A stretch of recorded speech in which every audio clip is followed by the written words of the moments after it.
สวัสดีបងប្អូនអរគ្នាតោះយើងទៅវិភាគហាងឆេងមានទាំងអស់គ្នាថ្ងៃនេះត្រូវជាថ្ងៃទី2ខែមករាឆ្នាំ2026អញ្ចឹងយើងមើលឃើញថាហាងឆេងមានការប្រែប្រួល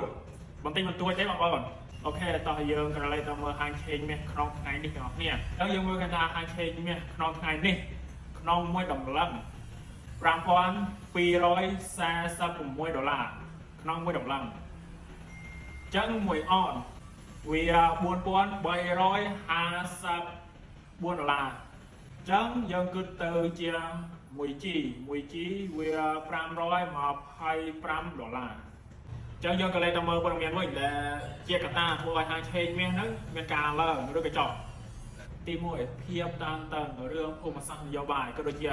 ចិននិងតៃវ៉ាន់កំពុងឡើងកម្ដៅដាក់គ្នាទី2អ៊ុយក្រែនជាមួយនឹងរ៉ាស៊ីកំពុងឡើងកម្ដៅដូចគ្នាហើយកត្តាទី3គឺទីផ្សារកំពុងរងចាំព័ត៌មានអំពី Fed បាទកត្តាមួយចំនួននេះហើយដែលធ្វើឲ្យហាងឆេងមាសឡើងបាទអញ្ចឹងក៏វិភាគហាងឆេងមាសក្នុងថ្ងៃនេះមានតែប៉ុណ្ណឹងសំណួរបងប្អូនដែលមានចម្ងល់ឬក៏មានសំណួរបងប្អូនអាចឆាតមក Page Orange Trader ខាងលើនេះបានបាទសូមអរគុណ